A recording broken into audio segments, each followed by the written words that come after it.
And then this piece of shit has the nerve to go on his Facebook page and put this, quote, "The event has been canceled. I'll let you know more when the facts become clear. One thing we do know for sure, the left is absolutely terrified of free speech and will do literally anything to shut it down."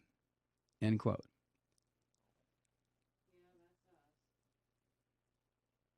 Yeah, I'm death on free speech. How about you, Kathy?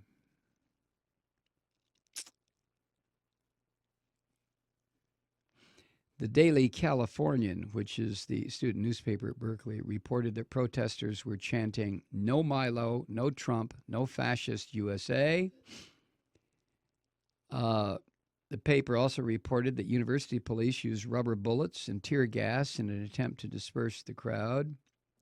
The university announced last night, quote, "Amid violence, destruction of property, and out of concern for public safety, the University of California Police Department determined that it was necessary to remove Milo Yiannopoulos from the campus and to cancel tonight's scheduled 8 p.m. performance." The decision was made about 2 hours before the event, and there were about 2,000 people outside the place where it was going to be held. Berkeley's administration, it says here, went to extraordinary lengths to plan for the event, working with the Berkeley College Republicans, adding crowd control measures and dozens of additional police officers. Does that sound like free speech to you? Does it? This little prick Yiannopoulos ought to be treated the way lefty free speechers are treated now.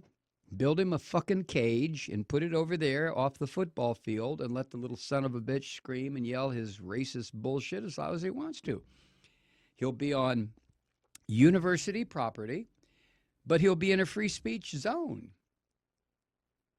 Come on, Milo, you little prick. You can't just walk around saying your shit anymore. So look at your boy Trump, what he did during his campaign. He used to wall off the press and call them terrible names. So, Milo, you want to speak on campuses? Fine. Just get your bony little ass into a free speech zone.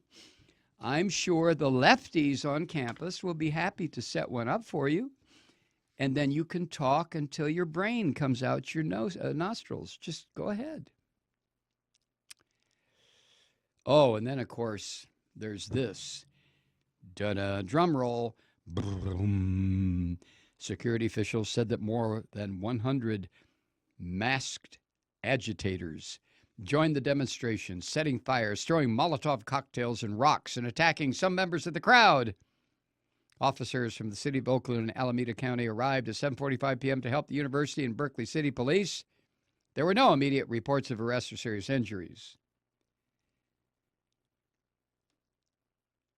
Masked agitators, all hired by Breitbart, all working for Steve Bannon. It's an old trick, but it continues to work. You want agitators? We got agitators. This is how it works. The whole thing was a setup. Every time this little bony bastard goes to give a speech and exercise his free speech rights, which means inciting riots and violence on a university campus, you can be certain that prior to his arriving on the campus, arrangements have been made with paid thugs hired by Breitbart and Bannon, and the fascist Trump sits back and giggle shits about all this. He thinks it's just hysterically funny. We're going to cut off your money. I mean, this is the oldest trick in the book. What are we supposed to believe? That out of nowhere, 100 masked agitators, all dressed in black or red or green or purple or whatever, they all showed up with their Molotov cocktails and bombs and bricks and rocks and...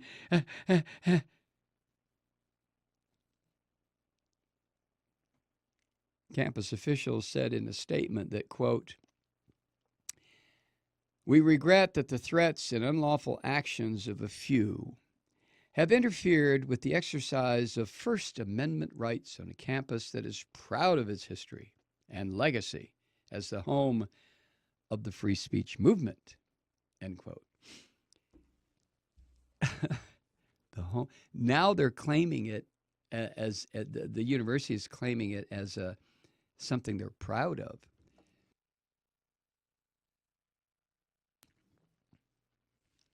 Back when the free speech movement was aborning,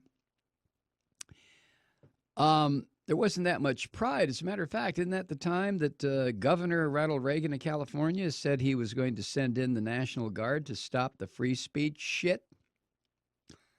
Oh, but that was then.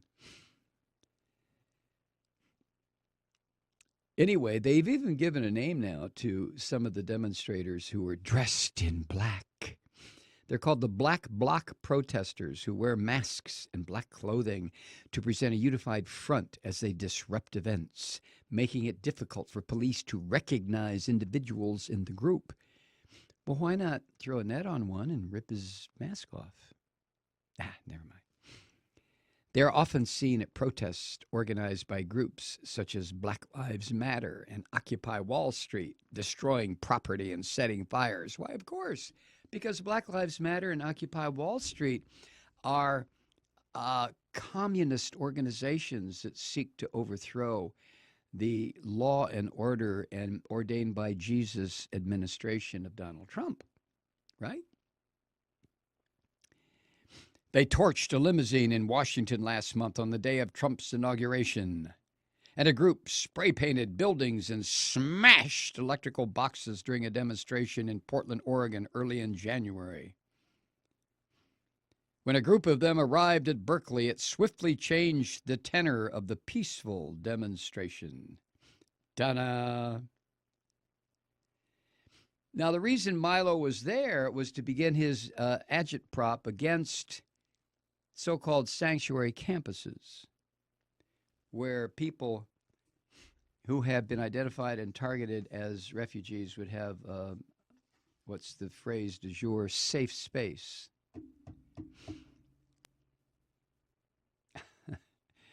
A story posted Tuesday on the Breitbart website announced that, quote, Milo and the David Horowitz Freedom Center have teamed up to take down the growing phenomenon of sanctuary campuses that shelter illegal immigrants from being deported.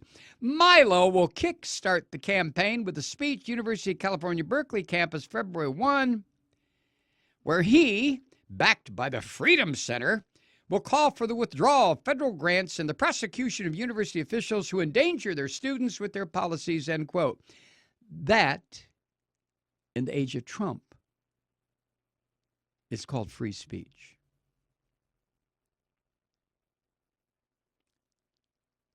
Milo and the David Horowitz Freedom Center have teamed up to take down the growing phenomenon of sanctuary campuses.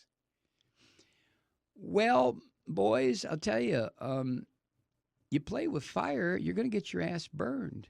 God bless the black-clad types who showed up, is supposed to be the reaction. But the truth is, those are hires. Those are people who are hired, probably by Horowitz. Is he still alive? What a prick he is. He used to be a very respected lefty back in the 60s. And then he went all batshit and decided that he was really a neo-Nazi. Oh, he'll tell you that. Well, he won't say neo-Nazi because he's Jewish.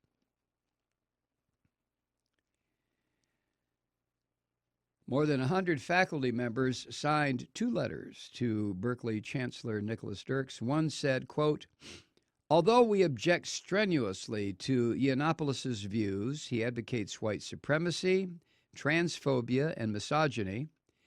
It is rather his harmful conduct to which we call attention in asking for the cancellation of this event. The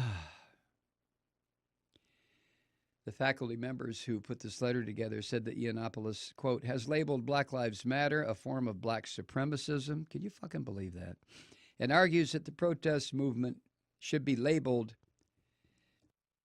Black Lives Matter should be labeled a terrorist organization. He refers to principles of diversity at college campuses as anti-white racism. He also has denounced rape culture as a myth propagated by feminists aimed squarely at undermining masculinity, end quote. Well, if the black demonstrator or the black-clad demonstrators were not hired by Breitbart to cause even more trouble, if they were legit, the only thing I would suggest is the next time you show up where this prick is speaking, get him. Oh, not to hurt him, of course. Just surround him, take his pants off, and spank him.